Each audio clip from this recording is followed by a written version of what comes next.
5, 4, 3, 2, 1. And it's live.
This is Leicester Till I Die TV.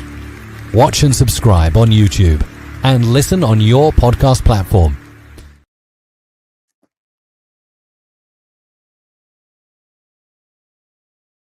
Hello, there I am. Good evening, good afternoon, good morning, good night, good day, goodbye. Hello. Wherever you are in the world, one of those will apply to you. This is LTID TV from Leicester Till I Die. Thank you very much for joining us this evening. It's 5 o'clock, it's Friday. Well, it's not, it's 6 o'clock, it's Friday. So it's a bit late for Crackerjack. Good news is I'm back here with a preview show. The even better news is that we've got a guest on, Chids from Chelsea Fancast. Bad news is we actually got to play a game again this weekend. I mean, how many do you think Chelsea are going to score past us? I mean, every week I watch this team and I think it can't get any worse. And you know what? Every week it does. Come Monday, I've got to write another load of BS talking about this club for the BBC. And it's last week I just put eat, sleep, watch Leicester City, write how crap they are, repeat. And that's it. It is absolutely... Well, I'm running out of things to say. My blog this week might just say read last week's. But Ronald is in. Hi, Ronald. How are you? Welcome along. Oh, let me just put that up a bit. There you go. And Blue Fox from America. Good evening, sir. Or good afternoon, is it over there? Or even good morning. A morning, you've said it there. It would help if I read that first, wouldn't it? Good morning. Are you having a good day? Well, I had a good day because the day's gone. I've got a new job today. Volunteer job, but I'm back on the radio. So just when you thought it was safe to turn on your radio, it's not, because I'm back. Enrico is in. Evening, Chris. Feel for you. I know. What is even worse, not only have I got to watch the game, I've got to do a watch along. And now last week's against West Ham, I actually wasn't even watching the game. I was chatting to my daughter on Facebook because there was just nothing to talk about. Chelsea, are they going to get many past us? Like I say, I think, unfortunately, they are. Well, let's bring my guest in, Chelsea fan. He's going to tell us how good Enzo is, how good Kieran Dewsbury Hall is, and he's going to be the next England manager. I'm sure he'll be able to tell us all about Michael Golding. Not. I think he knows less than we do. Oh, have you seen this man? Let's get our guest in.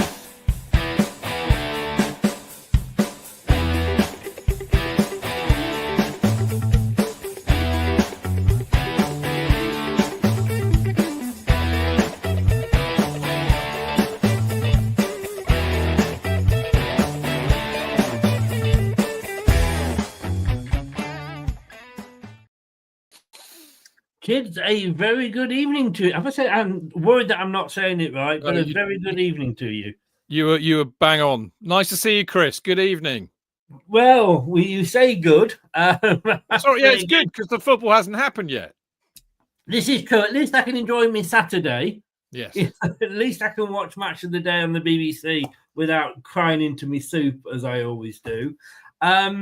Look, well, different seasons, different perspectives. We're going to go through it. It's a Sunday kickoff, 9 o'clock. It's 2 p.m. It isn't on UK TV, but you can join our watch along, and I'm sure you'll be doing one as well from 1:30. And the link to Chid's channel, by the way, is in the description below. But do tell us about the Chelsea perspective. Well, it's really interesting hearing your introduction, because we were all saying what a lovely weekend we had last weekend because there was no football. And we've also been in this run of every show, it's like we might as well just go back and watch the last show because it'll be exactly the same. I mean, the pattern that we've been having recently is we score first, we look really good for 20 minutes, go off the boil, let the opposition come on to us, and then they get a kind of a winner in the last few minutes. So we've had an infuriating time since December. It was quite a tonic to play Southampton last week because obviously we beat them 4-0, but yes, I remember saying to my, I was saying, look, we're 3-0 up at half time, but we've been garbage. How I mean, how does this work? We had a match last night against Copenhagen out in Denmark. Yeah. And I mean, I wasn't there at that one. I was watching it on the telly, but the general consensus, it was amongst the most boring football that they've ever seen. We played a lot better in the second half, scored 2 good goals, then hung on a bit and let the opposition come in, and they got a goal back. It was just, I think the bottom line is, Chris, and maybe this will segue us into this chat about Maresca, but I think everybody's just really fed up with watching this sideways passing, then pass back, then go to the winger, then pass back. It's just boring, and people are really sick of it. Welcome to my world from last year. Right. I mean, don't get me wrong, we are grateful for Enzo for getting us back up. We were totally gobsmacked when he was the manager that was walking in, although I do believe we were probably blinded by the fact that 6 days prior to that, it was lifting the Champions League trophy. That kind of sparkled in our eyes probably a little bit too much. But look, yeah, it was totally 100% boring football that we were watching. But we were top of the league. We were 17 points clear at one stage. And, you put up with it, in fairness. But then we went on a really bad run where obviously we ended up winning the league by 1 point, which was a bit of a fallback. We got Leeds fans excited thinking they were going to catch us. And he proved very, very stubborn. Now, there's a very thin line between this is how I want to play and that's my game plan and I'm sticking to it. And this will lead me on to our manager afterwards. But Enzo was like that. Is he proving the same at Chelsea? Well, it's been really odd because, up until December, we were playing well. I think we were one of the top scorers in the league.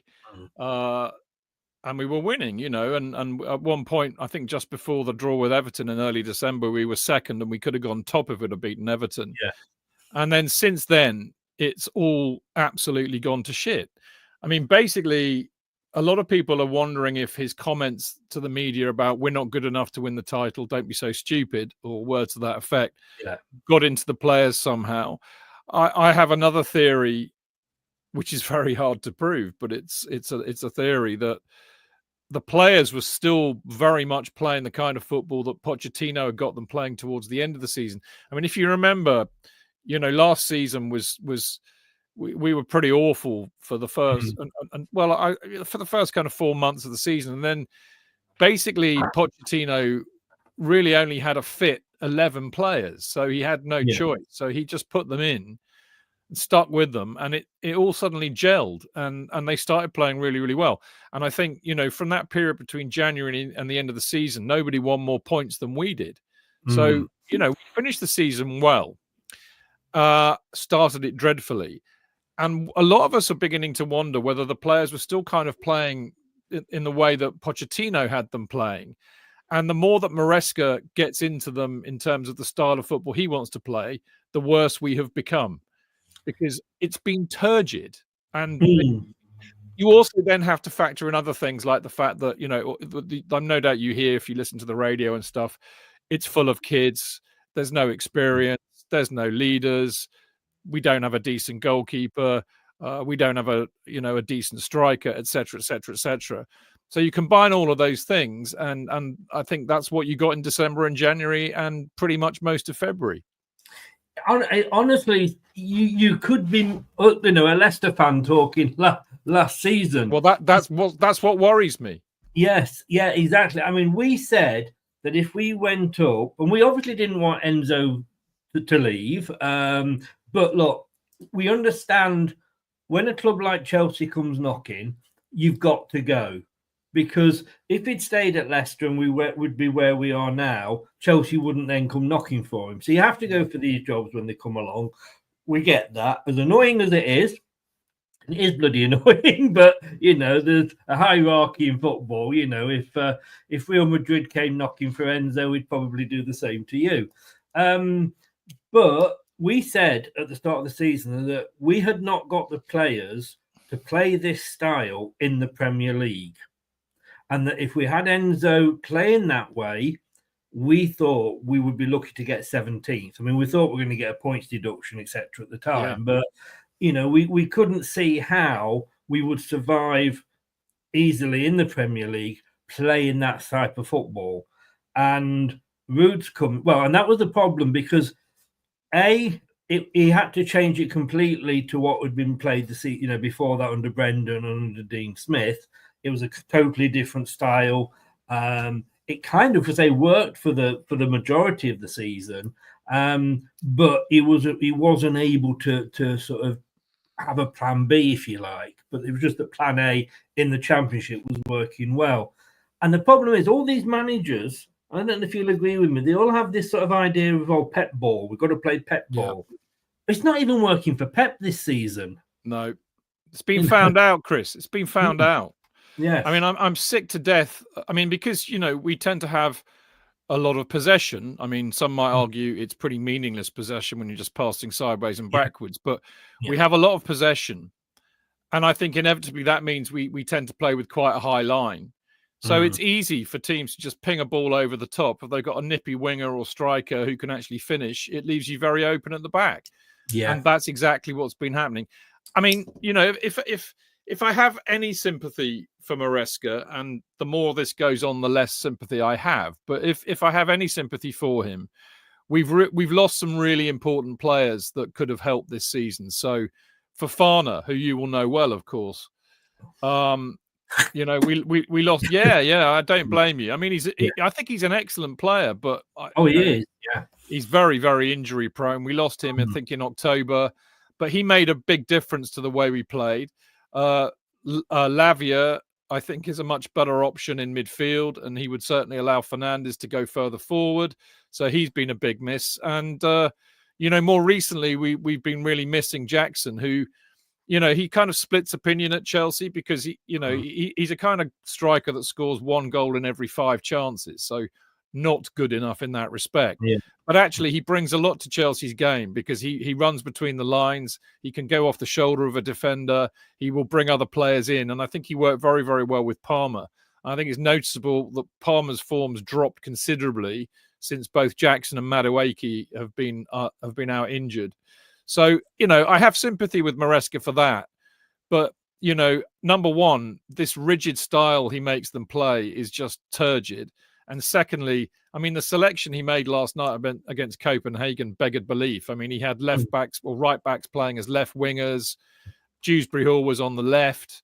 I mean, Tyreek George was out on the right and he's a left winger. And then he ended up as a centre forward. I mean, it was just like mental. It really was. You do.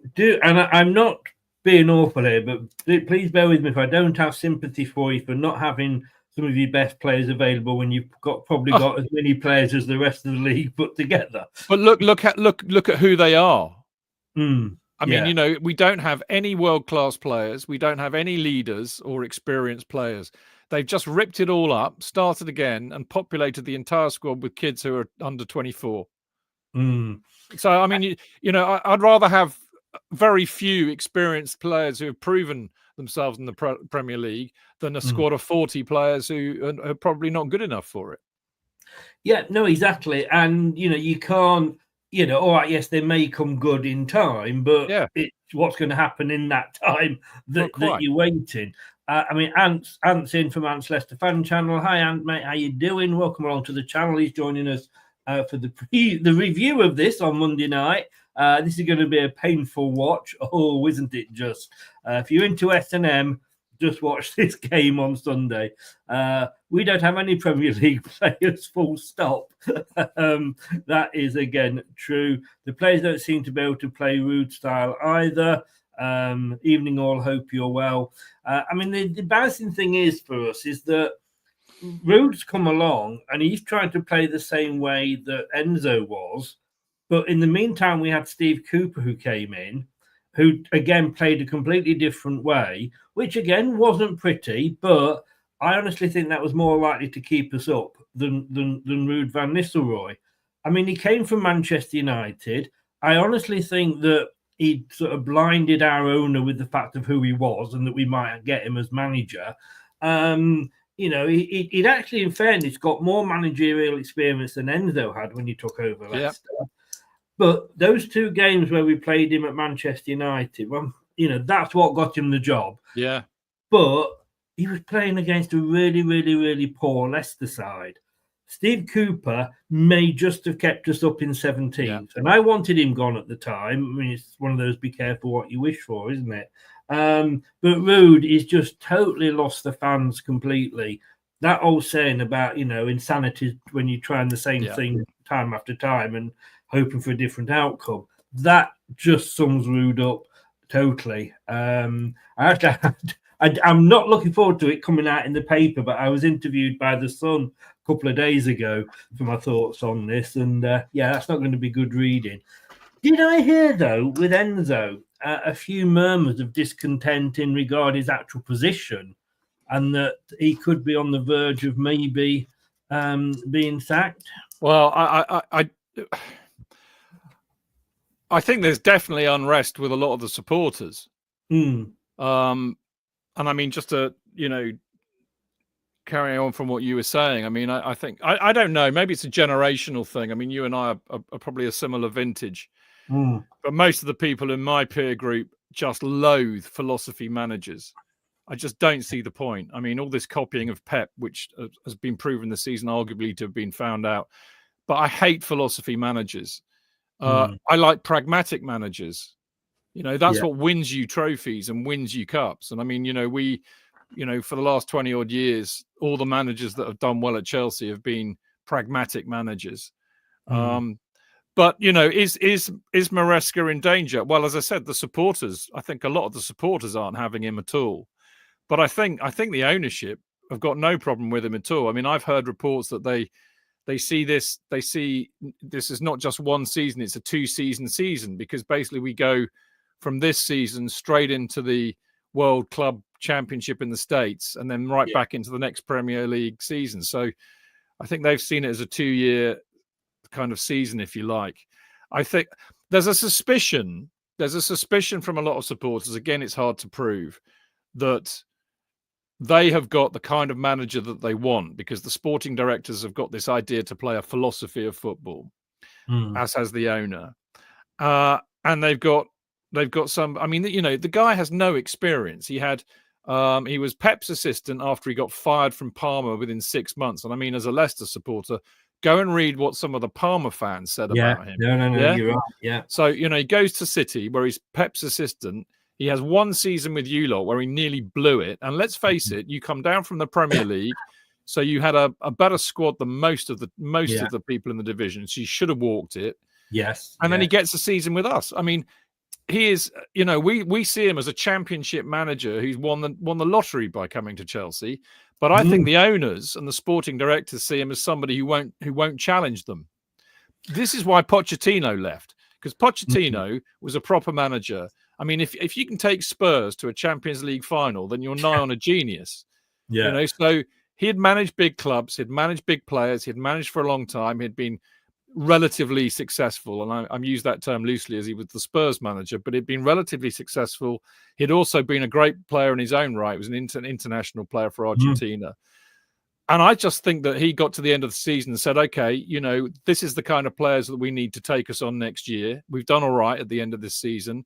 And they turn around and say, well, we're selling Conor Gallagher because we need the money. And we're only buying kids. And I think he just thought, you guys aren't serious. And I'm a serious football manager. You are not a serious football club. Bye-bye. What they've got with Maresca is a guy who's won the lottery. He's not going to push back and say, this is what I need. This is what I want. He'll say, okay, yes, thank you very much, sir. Yes. No, I think you're totally spot on there. And talking about the owners, I mean, look, our positions, you're underperforming probably compared to what you want, but we're doing the same, and it's very toxic at the King Power, and it's nice to go to away games where there's at least a little bit of a break on that. But we're finding one or two fans are starting to turn, well, more than one or two are starting to turn on the owners, which, when you come to think what they've done for this club, but football fans are fickle. Again, how are your fans feeling towards your owners at the moment? Well, to be honest, Chris, on the Fancast, because we've been around a long time and we've seen a lot of football. Yeah, we kind of read the the writing on the wall the minute these guys took over, and we're very suspicious of them. And basically, nothing has changed our view whatsoever. These are people who haven't got a Scooby what they're doing. They really, really don't. I mean, they think it's a classic case of a private equity firm coming in with a shiny toy, thinking that and American, I should add, thinking that they know how to do things better than everybody else, and completely ignoring what's gone before. And actually, you know what? Football is a very simple game, So the strategy is flawed. They've sucked the soul out of the club by trying to monetize everything.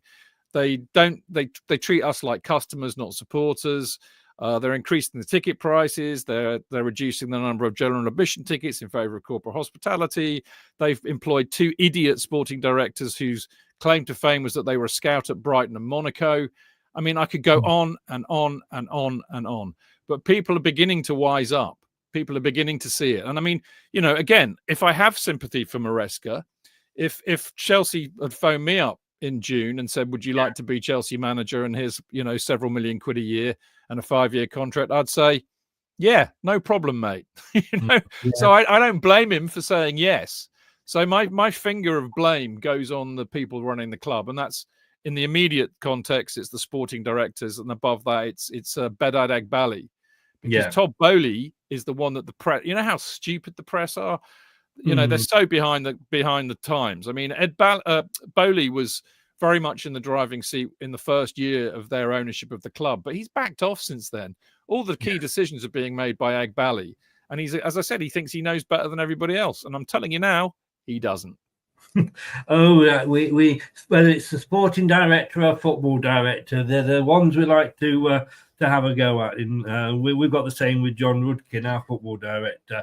Melina's in. Hello, Melina. How are you doing? Our honorary Foxes fans from Highbury. It's not Highbury anymore, is it? Whatever it's called, Emirates. Showing my age there.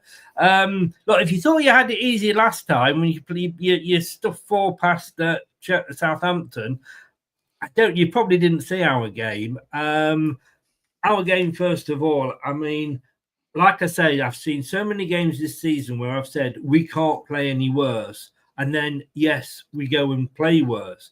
And I know it says there it's only 2-0, but we couldn't pass wind. We were passing the ball. When you're playing FIFA and you just started playing and you're running the ball and you just run it out of play because you don't know, or you're running towards the goalkeeper instead of shooting, you pass.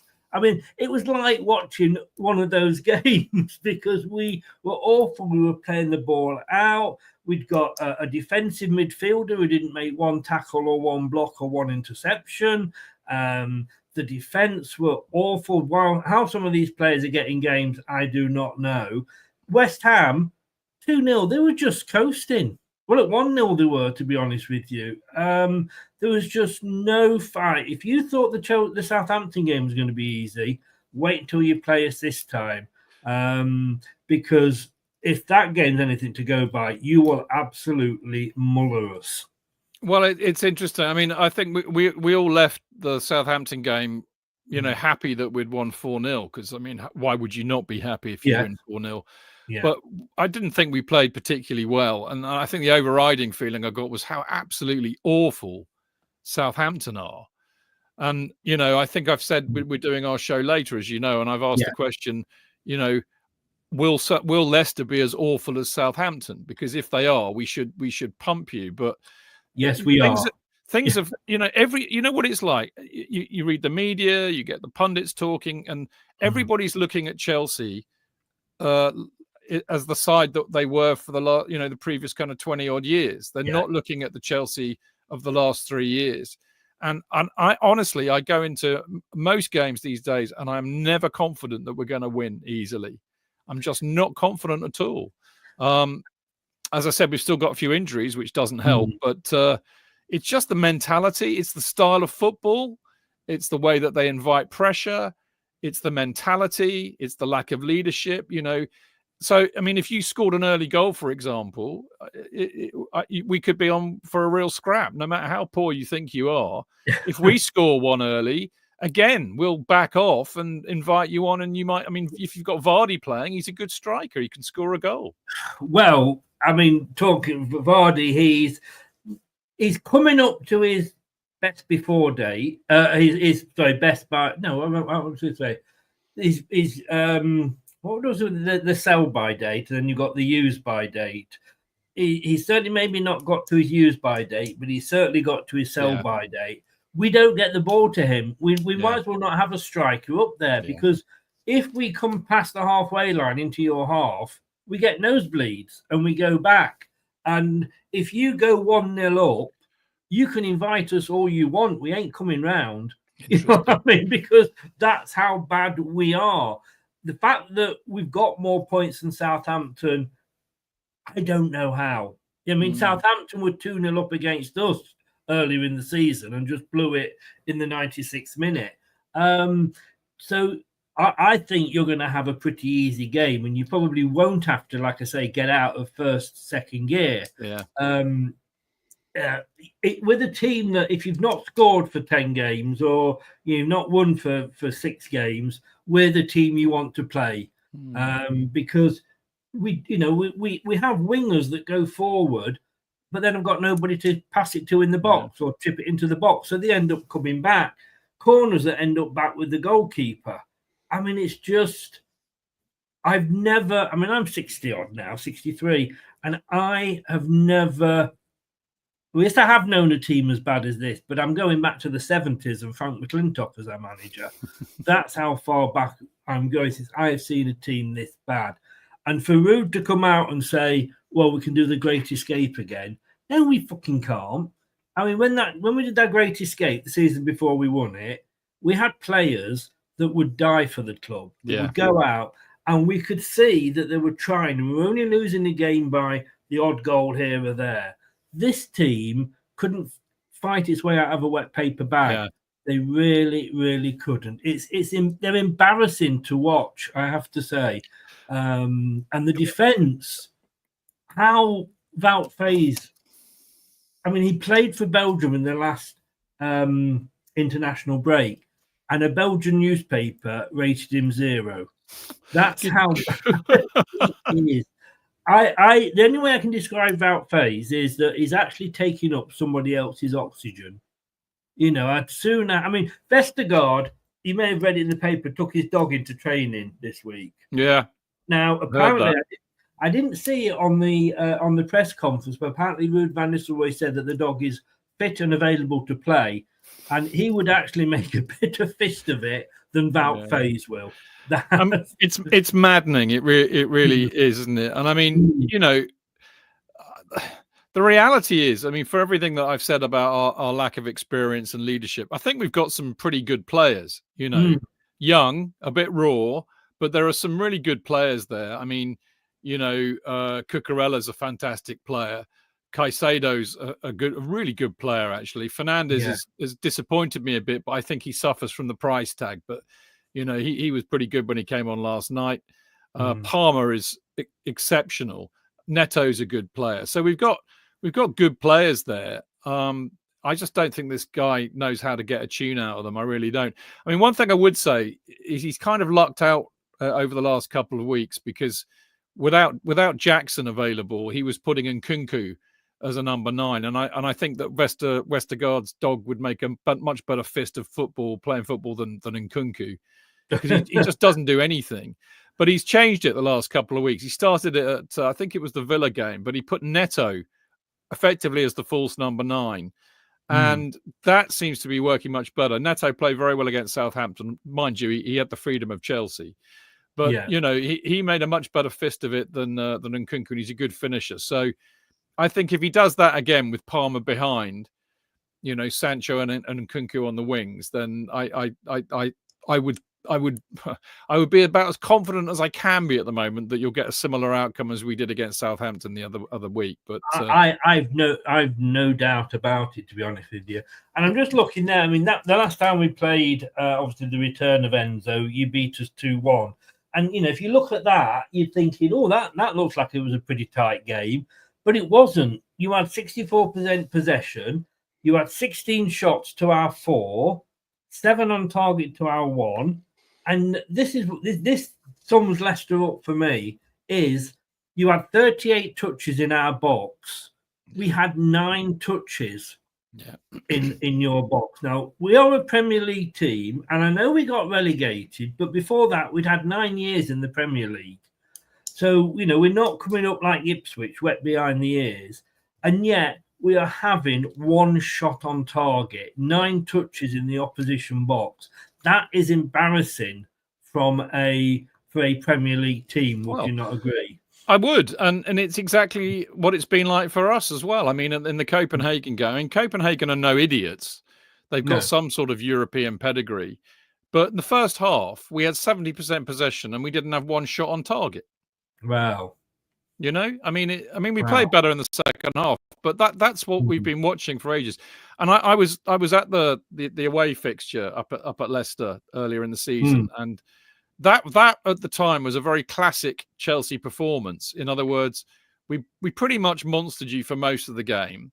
Yeah. We had loads and loads of chances, but we failed to put the ball in the net. And we got a couple of goals, and then we switched off, and then we let you back in. You know, and I remember we were hanging on a bit at the end, you know, when we should have actually been out of sight. And that was very typical at the time. We were winning, but we were getting away with it because we couldn't put the ball in the net. Now we're not even getting anywhere near to, you know, creating enough chances. I mean, in other words, in the first part of the season, we were creating a lot of chances, but not putting them away. Now we're not even creating the chances. So I feel your pain, Chris. Yeah, I say, don't tease me with the hope that we might actually get something from this game. Do you know what I mean? As I said, don't build us up. I think for Chelsea, it's like Southampton. I think, you know, if we score relatively early and then get a second, then I think we're in fairly good shape. But if we score early for 1 goal and we don't punish you and we don't score 1 or 2 more, you know, and you're approaching the last kind of quarter of the game, I would start to worry. Wow. Because they can't put teams away. Like I say, I think you'll find this one will pretty much go the way. I definitely hope so. Yeah. Well, of course, you know, and I accept that. You know, all the irony of this, Chris, is I'm sitting here sounding like some whinging bloke, like sympathising you about the possibility of getting relegated. Chelsea are 5th at the moment. Yes. You're in a European place. I know. So it's not all doom and gloom.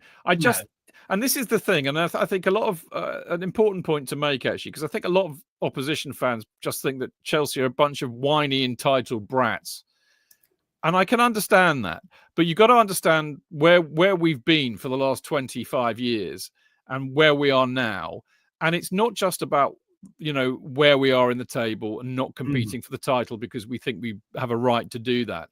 It's an agglomeration of everything that's going on. And you know, as a football supporter, the only place you can really have the hump and register your dissatisfaction is actually at the games, you know. Yeah.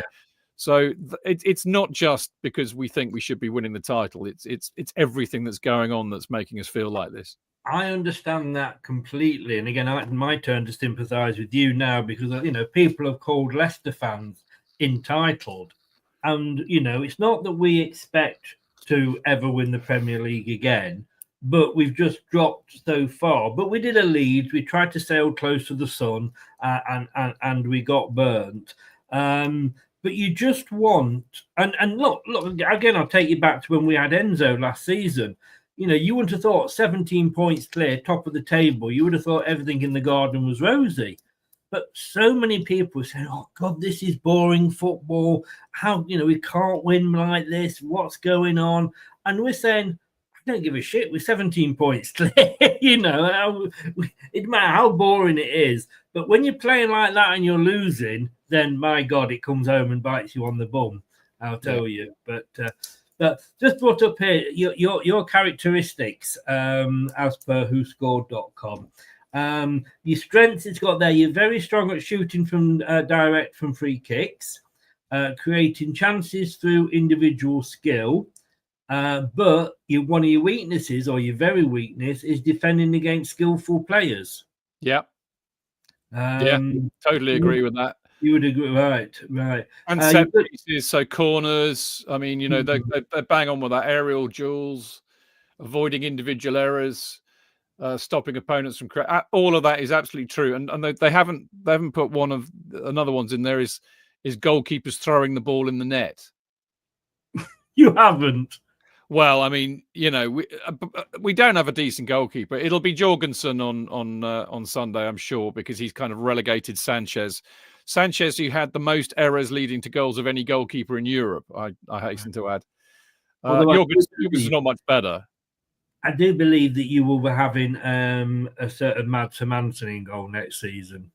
Oh, your keeper, you mean? Yes. Yeah. I think. I mean, he came in under Enzo, and he's too good for us, to be honest. He's good, is he? He's a good keeper. Yes.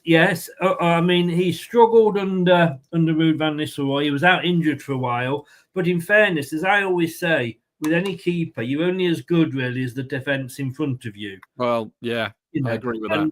With our defence at the moment, if we had Gordon Banks, Peter Shilton, Kasper Schmeichel and Mads Hermansen all in goal at the same time, we'd still be losing games. That's how bad they are. And I think if we go down, we've got the EFL waiting for us with management plans, point deductions and PSR and all that. And we've got to be a few players we've got to sell, and he is one of our most sellable assets. So there was rumours that he might have been joining, you in the summer. But yeah, I remember. Yeah. Now this is Leicester, so you can see we're struggling. We're struggling with our strength side, and I'm coming back from losing positions. And I know I would disagree with that. And protecting the lead, I have to say, it's been that long since we had the lead. I mean, we've not scored in. I mean, this is it. We have created not just a new Premier League record, but a new top tier record since time immemorial in going home games without scoring. I mean, it is absolutely shocking. But the weakness is there, defending against attacks down the wings. I mean, we bought a right back in the January window, but he still insists on playing a left back in the right back position. In James Justin. If you attack down our right, your left, you will have the freedom of the park. Well, the good news for you is that Nkunku will probably be playing there, so he'll attack down the left, get to the edge of the penalty area, then stop and then go back. You're not selling him to us, are you? I mean, it sounds like he'd fit straight into our team. Well, I think the reality is, Chris, is he doesn't want to be there. I mean, we sold a lot of players over. I mean, I think we're one of the only squads in the Premier League who weakened the squad over the January transfer window. And he was very much rumoured to be going, and they didn't sell him. So I mean, you would have thought that knowing he would get a run of games, that he would actually put some effort in. But I'm still not so sure about him. I mean, again, he's one of these kind of players, very modern kind of player. He doesn't seem to have a defined position. Is he a number 10? Is he a number 9? Is he a winger?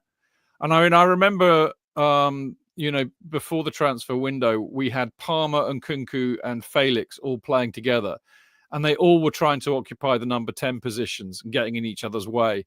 So no discipline either. But they sold. They got rid of Felix to AC Milan, and then Kunku got kept. But there's something. I mean, again, another player from the Bundesliga who ripped the. I mean, he was the top scorer in the Bundesliga before we got him, and he's not the first player I've seen come from Germany who looked fantastic. He plays in the Premier League and looks like he can't handle it. There's been a few, hasn't there? There have. There's been a few. Quality of the leagues, you see. Yeah, interesting thing. We could have Ricardo back, who was our best right back at the club, but unfortunately he is injury prone. When Steve Cooper took over in the summer, he made the decision that he wasn't going to buy youngsters. He wanted to buy experience, i.e. 30 plus years old, which is why we've got Ayew, Dakova, Reed and Edward. But he said he wanted to play experience, and yet he never played Ricardo. And when he did play him, he only came back for a couple of games and he was out injured. Be interesting to see if he's back, if he starts or not, and then what happens to James. Because James Justin has always played left back. He can play right back, but his left back is his main role. And in fact, he'd just broken into the England team in that position when he got injured again. Shock horror.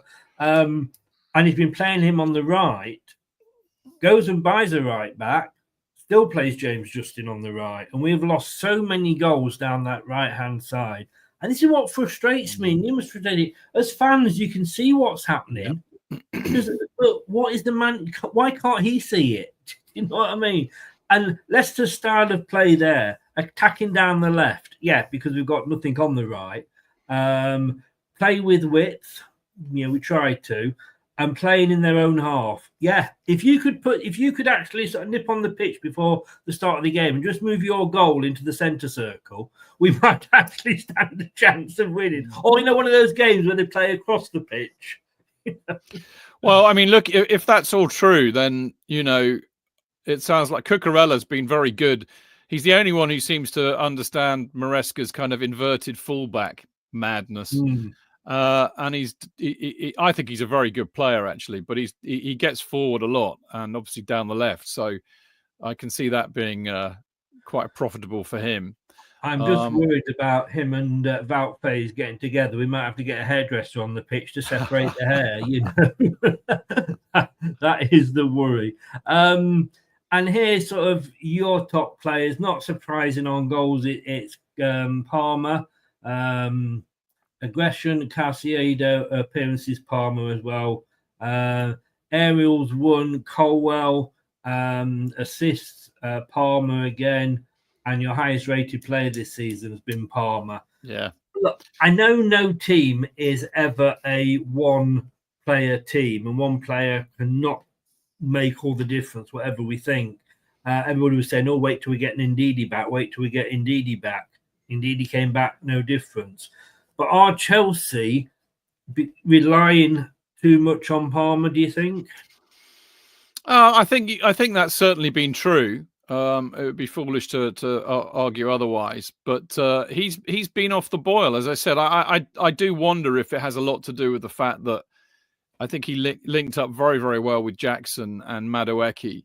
And since both of Jackson and Madueke have been out, I think he might have suffered a bit.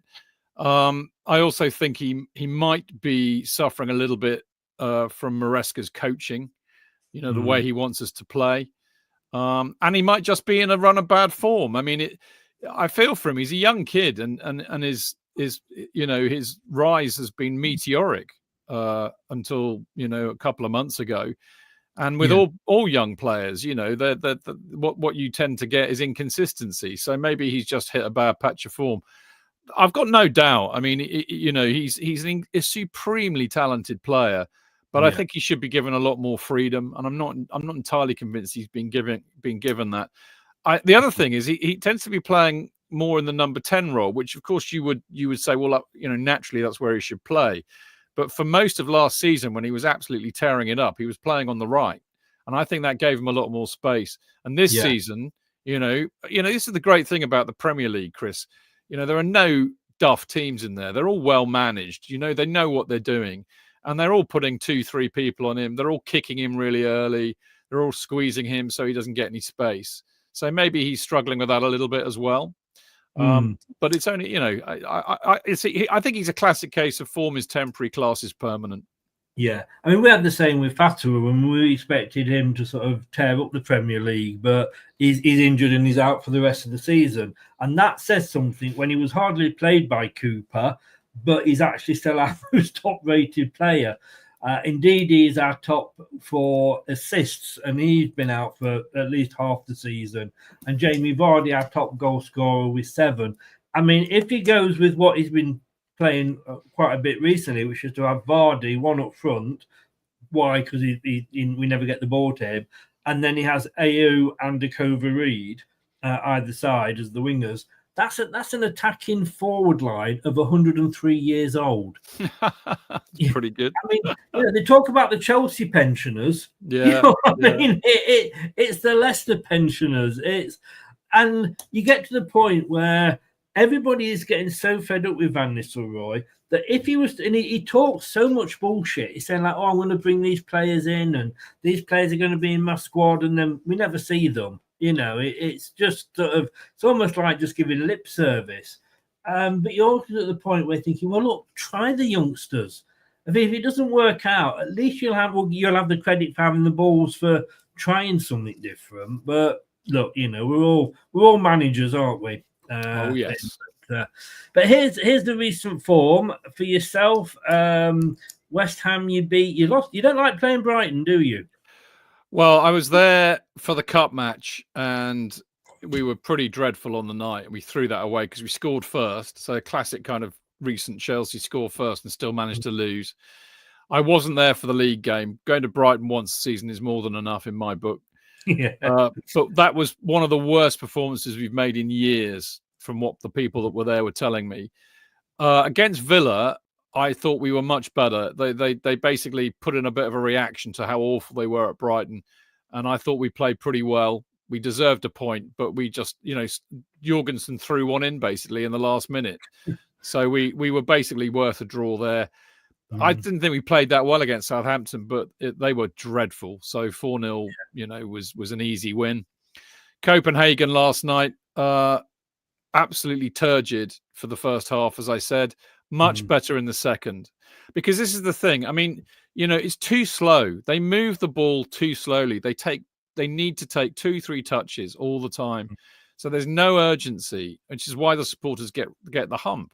But when they inject some intensity into the game, it changes. And Reece James scored a cracker. Enzo Fernandez scored a cracker, and we were well on top. And then they backed off again, let Copenhagen back into the game, and they scored.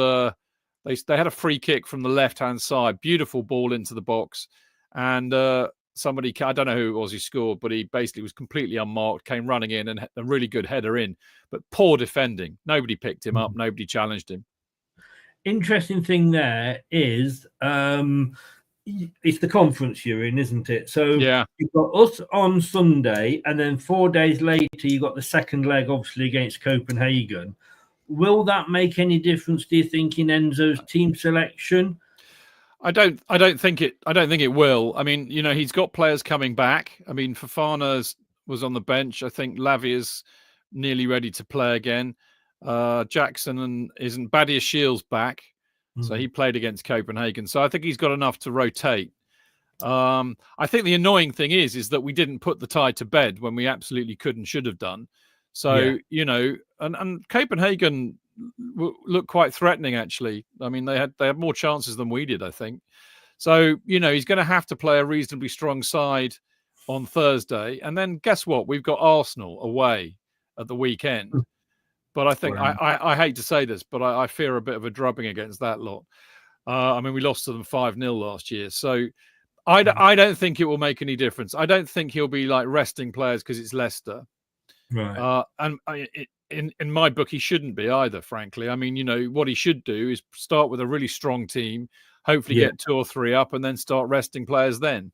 Yes. But I mean, if you look at our bench for the last few games, Chris, there's a lot of academy players there who've not. I mean, we started with this 17-year-old called Mweka up front last night, and there's been 2 or 3 academy players on the bench for the last few games. So, in spite of 1.5 billion spent on players, we still don't have a very strong squad by the looks of it. I will come back to that in a bit because I've got a point on that. When you look at our recent form, I mean, it's dire. You know, I mean, how bad must Tottenham have been? That's all I can say. But looking at the table, like you say, it's not all doom and gloom for you. You're fifth. I mean, you're only a point behind Man City. Look, it's Liverpool's title, I think, isn't it? Yeah. You know, I think Arsenal. Sorry, Molina, if you're still in, but Arsenal just do what Arsenal. I mean, this is the season when Man City are in it that Arsenal should be, you know, going for it. They're not. Forest a surprise package, and look, it's Nottingham Forest, but well done to them. You know, if they can, no disrespect to City, Chelsea, yourselves, you know, and Newcastle, but you know, it's good to see these other teams getting into these you know, Champions League and European positions. So good luck to Forest. But at the other end, would you? I mean, when Rude took over, it was 3 from 6 because you had Everton, West Ham, and Palace were all in there. They're betting, but look, they're on 32 points starting with Everton. That's going to keep you safe. There's no way we're bridging that gap. And even the 5 points to Wolves looks a task too far. Looking at that, and you've obviously, you know, played us all at least once this season, it pretty much is the 3 that came up with the 3 going down, isn't it? I fear you are doomed, Chris, I have to say, because I think Wolves are, I mean, I don't see you catching Everton because since Moyes has come in, they look a different team. West Ham under Potter will be too good to go down. I mean, Man United are, you know, luckily for them, too many points above you to really get dragged into it because they're rubbish. They really are. Spurs equally rubbish, but they're too far ahead. Southampton are the worst team we played this season by a country mile. Ipswich beat us. So, you know, they're clearly brilliant. I jest. But, I mean, they bullied us. They just absolutely bullied us. It was a pathetic performance by us. And I don't think you were abject when we played you up at your place at all. You were certainly better than Southampton. But I just think, you know, other than Wolves possibly, I just don't see you getting out of it. It's just too far behind, really. I was listening to a podcast that said everybody that's above those 3 promoted teams are all what you would call established because they've all been there at least 4 seasons, and that makes them established. And I'm thinking, well, look, Southampton and Leicester were therefore established Premier League teams before they went down. And the fact that we went down but have come back up, we shouldn't be below, and no disrespect to Ipswich, and if they survive somehow, well done to them, because I love the story of where they've come from and come back. But Leicester and Southampton, having been those established Premier League teams, shouldn't be in the position that they are, or at least should be fighting, shouldn't they, for survival? Well, I'd be honest with you. I know Leicester have sold a lot of really good players, mainly to us actually over the last few years, which can't have helped. I'm glad you said that. Yeah, well, that can't have helped. I don't think so. I mean, Southampton have got championship players, and they didn't spend well in the summer. They didn't spend to stay in the Premier League, in my view. And then they had the Russell Martin guy, who was another one of these idiot philosopher managers who wouldn't, you know, there was no way playing that style of football with those quality of players that they were going to do anything but finish bottom, in my view. Yeah. I mean, I feel that you should have enough, you know, you still have enough players who played for you in the Premier League to really have made a better fist of it than this season. I think that's the truth. I mean, Ipswich are like Luton, you know, they've made a really good fist of it, but they're just not good enough ultimately to stay up. I think the other interesting thing is if you go back to where we are, you know, there's 6 points between 3rd and 10th. That is incredibly tight for the, you know, to get into the European places, which is what is possibly going to scupper us. But, you know, look who you got there. You've got, I mean, forget Forest for a second, but you've got Bournemouth, Brighton, Fulham, Brentford, Palace. Well, maybe not as far down as that. But these are clubs that you would call, you know, Bournemouth, Brighton, Fulham, small, and Brentford, small clubs, small budgets, but pretty well run. Yeah. And I'm wondering, I mean, we talked about this before we went on air about PSR. And I wonder if what you're seeing at the moment is a benefit of PSR, where actually apart from the really, really big, rich clubs, we are underperforming. City are underperforming. Arguably Newcastle are underperforming. It's got a lot tighter because it's evened out the playing field a bit with the PSR rules. Yes, and I think when you look at those clubs that you've mentioned, you'd have included Leicester in that 5 years ago. You would, yeah. We were a well-run club, but it unfortunately has gone off the rails. And I think that battle that you've said there, from third down to possibly to 10th, 11th, that's the most interesting because Liverpool are walking away with it at one end. Us three are down at the other end, and that's sort of where, to my mind, the most interesting part of the battle is. It's a 2-game swing. That's the point. 6 points is a 2-game swing, and what I've noticed this year is that anybody is capable of beating anybody on the day. The teams between Forest and Villa, there's very little consistency there with those teams. So a 2-game swing is nothing in that context. Yeah. Oh no, 100%. And just going back to the bottom, it's interesting. Palace, they're the teams that were in that relegation fight when Ruud took over. Palace haven't changed the manager, and look where they are now. West Ham have brought Cooper in, didn't want to come to us. Moyes brought Everton in. Everton brought Moyes in, I should say. Didn't want a relegation battle, but I understand him going to Everton with the history he's got there. Wolves changed the manager. Leicester changed the manager, and Southampton changed the manager. And I think out of those two, you look at Leicester and Southampton, and it just has not worked out for them. But do you think that's because you were just too far behind? No, I think that's because we weren't that far behind. We were scoring goals. We were getting the odd draw here or there. What Cooper did, and he came in and he knew that the style that Enzo played would not keep us in that division. And we're going like, yes, finally, somebody that understands that. And you could argue with the players that he bought the elder on stroke experienced, but we were fighting. We were actually getting, that comeback against Southampton, 2-0 down, beating them 3-2. We beat Bournemouth, who look how well they're doing. There was something about the side that teams, we were the side I think that teams didn't like to play under Cooper. And would he have kept us up? I think he possibly would in 17th. But again, we thought we should be doing better than we were. And we went for the big name. And the problem with Ruud is, like I say, he just won't try. He's lost. Well, you saw the form table there. He's lost, but he still picks the same players, still picks the same formation, and it's like, oh. But look, it's football, and at the end of the day, it's first world problems, isn't it? Indeed.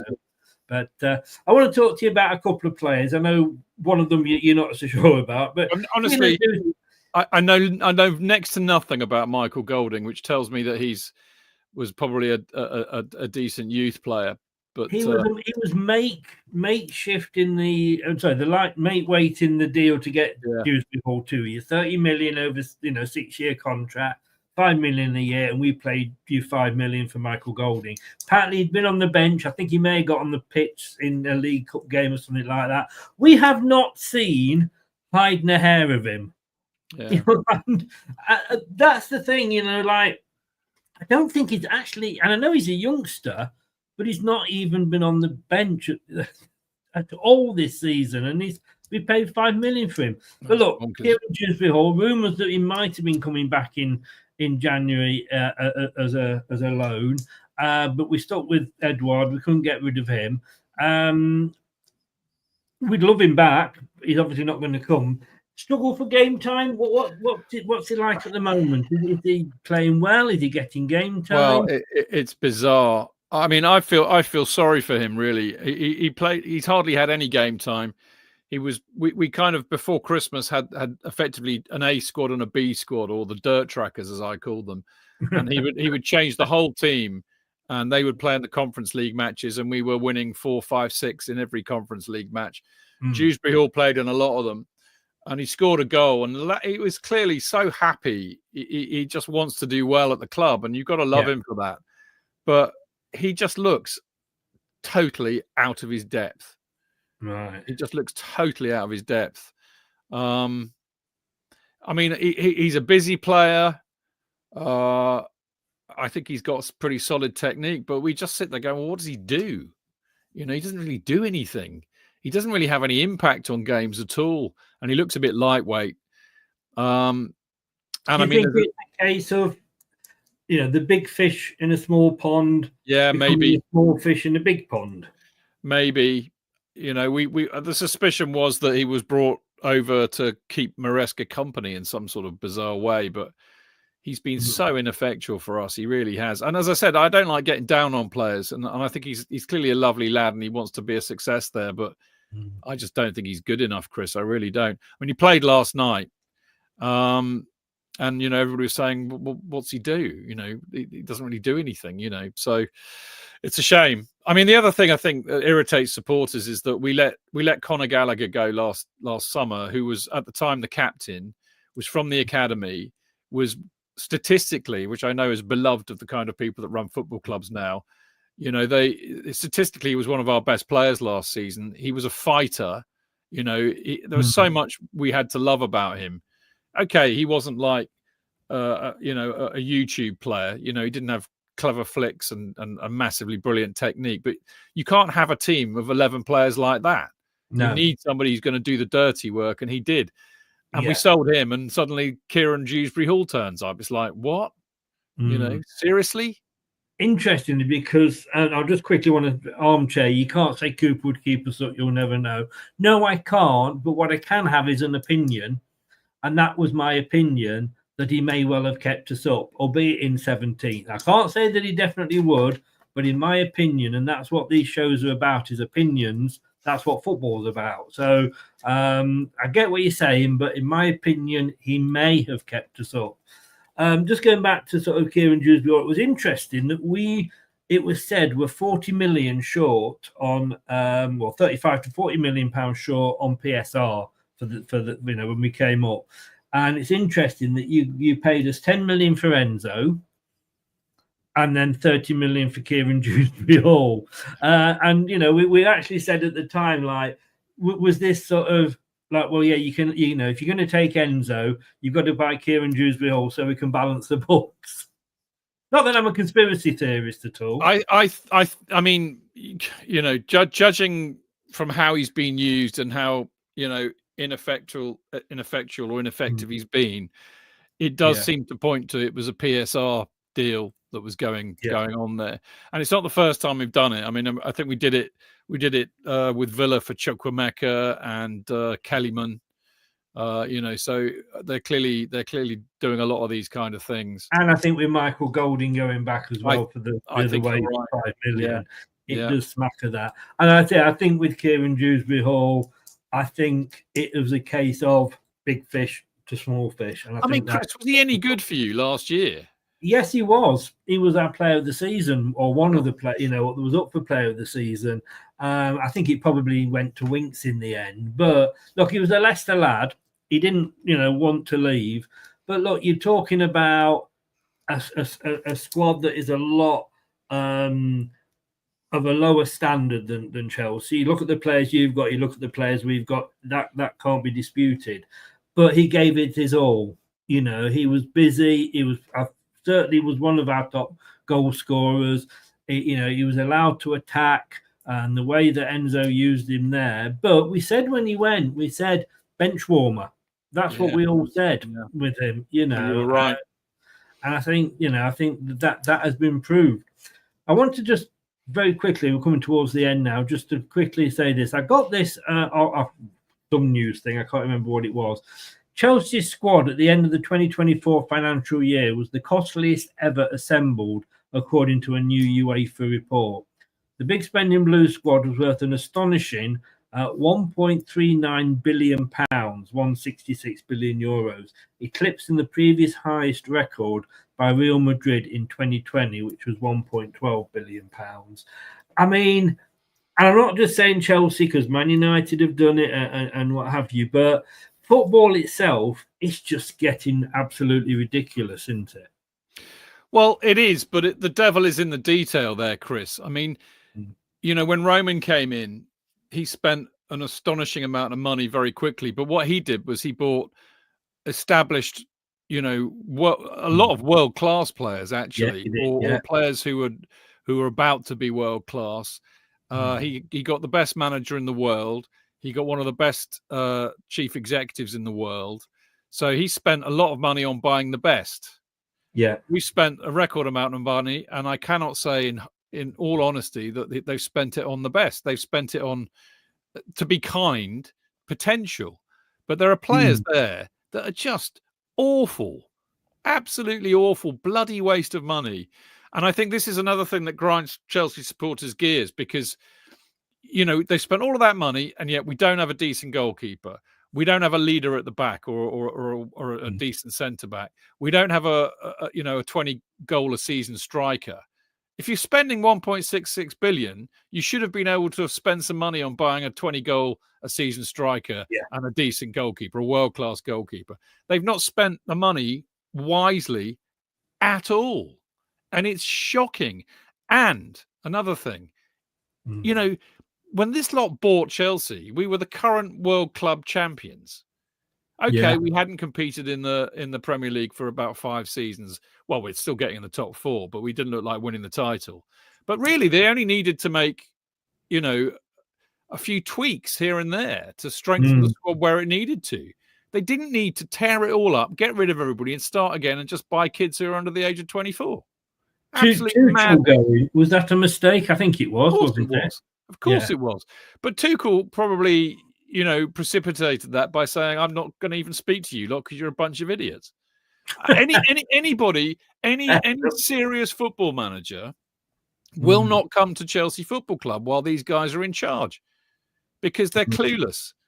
They're not serious football people, and the sporting directors are idiots. I mean, allegedly they've cocked up about 5 or 6 serious deals for players because they just walk in there saying, well, you should sell them to us because we're Chelsea. I mean, don't get me started. I actually had a lot of time for Abramovich as an owner. I mean, he turned up. He loved football, Chris, and Chelsea. Yeah. And, when did you last see, when did you ever see the Glazers at Man United or Kroenke at Arsenal? Our owner comes over very much, and I think, that says a lot. And look, I have no problem with teams having big money owners. Compared to Rochdale, we're Newcastle. Do you know what I mean? It's all that tier of somebody's always bigger. But this lot, it looks to me that what they're doing is they are not spending 1.66 billion to build a title-winning squad. They're spending 1.66 billion for player trading. They are looking to buy to sell so that they can make a profit. They are absolutely in no way building a squad to win a title at the moment, because there are so many holes in that squad, so many imbalances in that squad. You wonder why Chelsea fans are pissed off. This is why. No. We all have our problems at different clubs, don't we? Interestingly, UK ministers, this was yesterday, are preparing to take Roman Abramovich to court in a final attempt to free up more than 2 billion from the sale of Chelsea FC to spend as aid in Ukraine, and that's in the Guardian. Like I say, it's newspaper talk. You believe it or you don't. I've got that the wrong way round. I mean, the reason why the 2.5 billion that was accrued from the sale of Chelsea is sitting in a locked bank account is the government's problem, not Roman's. I mean, if you need to point the finger, it's the UK government for not releasing the funds. Well, look, we know about the UK government, whatever colour they wear, they're bloody useless, aren't they? Well, the UK government tried to kill the football club. Yeah. Nobody makes a stink about this in the media, largely because it's Roman Abramovich and implicated with Putin, etc., which is also an arguable point. But the UK government tried to kill a Premier League football club. Do you think Abramovich, and this is the way I look at it, and without, as I forgetting the politics, I think he was very much a scapegoat. Yeah, I agree. I think the government needed a Russian scapegoat to deflect from their own involvement with what was going on, and he was high profile. and boom. I mean, it's interesting, isn't it, that I think the European European community are looking to relax the sanctions on him, and he was never sanctioned in America. So ask yourself why. Yeah. No, it's a fair point. It's a fair point. I mean, look, you know, I don't know the guy. I don't know what his level of involvement with Putin was, but I mean, yes, he benefited hugely from Putin creating all of these oligarchs, of which he was one. But I would imagine that if you're Roman Abramovich, knowing Putin's track record of disposing of people who disagree with him, you're not going to sit there and disagree with him, are you? No. I think Putin's a lovely chap, and I'll always say that live on camera. We're his greatest fans on this show. Don't come and throw us off any balconies. No, exactly. Jid, let me finish off by asking you for a score prediction. Well, on the basis that Leicester can't score at all at the moment and are shipping a lot of goals, I will guarantee you will score at least one goal.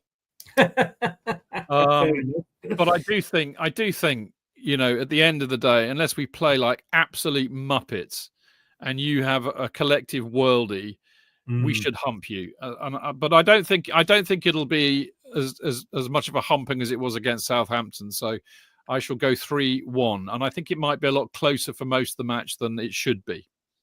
Well, interestingly, we did our prediction show last night. Myself, Brad and Wayne, two co-presenters, all Leicester fans. Brad went 5-0 to Chelsea. Wayne went 4-1 to Chelsea. I actually went 3-1 to Chelsea. So great minds, as they say. I spoke to Kerry Dixon, who one of our greatest legends earlier on, and he said 3-1 as well. So I'm in good company, as are you. Indeed. Big up to Kerry. Chids, thank you very much. I will see you in an hour and a half. Well, about 8:30, I think. Yes, 8:30. So check us out there, guys. Come and watch me on Chelsea Fancast. Came in Chelsea sites mixed up there. Chelsea Fancast. Tell everybody, like I say, the link is in the description below, but tell everybody where they can find you. Well, we are at Chelsea Fancast on all of the socials, and we do the show live on YouTube, and then I delete it so people have to listen to the podcast, which is available on Acast, Spotify, Apple, and all good podcast platforms, and also the rubbish ones. Why would they want to listen to you when they can look at you? That's the question.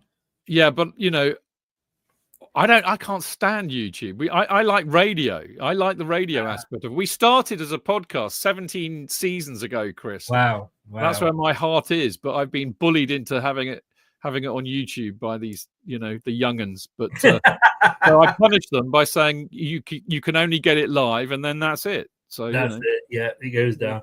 I look forward to seeing you later. Thanks very much for coming on, mate, and all the best. See you. Yeah, thanks. Cheers, Chris. Cheers. Bye.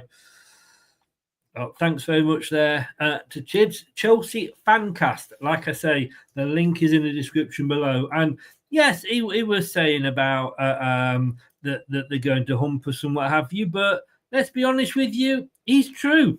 I mean, you know, does anybody out there think that we have got a chance of winning? I don't. I really, really don't.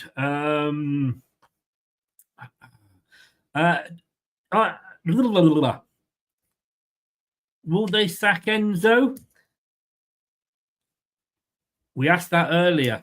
They don't think he will, but some of the fans want them to. Poch not a serious manager. I like Poch. I'd have had Poch, definitely. An armchair agrees with that. A lot of oligarch money still swishing around London. Yeah, I could say I do think he was a scapegoat. And look, I have no problem with clubs having rich owners. We are one of those, you know. We may not be as rich as Man United. We may not be as rich as well, they're not rich, are they? It's Manchester City, I should say, or Newcastle United. But compared to Rochdale and Oldham, you know, we are pretty much as rich as they come. So Yes, it's like that. It's like that picture with the bird on the top, shits on the two below, shit on the four below, shit on you know the one I mean. Wouldn't want American owners. They need to stick to football with funny shaped balls. I've got funny shaped balls. How did you know? No, I know what you mean though, and I agree. I don't think Americans understand football, as in soccer. They just don't. They just don't. But look, that's when the match is. Like I say, we got the watch along from 1:30 on Sunday with myself and Tom, and we'll be joined by Wayne, and we'll be joined by Jim after the match as well. And talking of podcasts, I'm on exactly the same one as Chids was. It's the Talk Sport one. And you can see all the details there. So if you do prefer to listen rather than watch, or you can't watch because you're at work and you just want to listen to something, get over Leicester Till I Die on all. Oh, it's on your favourite podcast platform. It's as simple as that. Plug in, listen, and work away. I'll be back, let's say, 8:30 on Chelsea Fancast.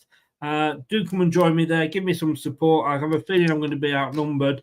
But thanks to everybody that's been in. Watch, share, like, subscribe, and click that notification bell. Then you'll never miss another show. And why would you? Thanks very much. I'll see you, if not later tonight, I'll see you Sunday at 1:30. Goodbye.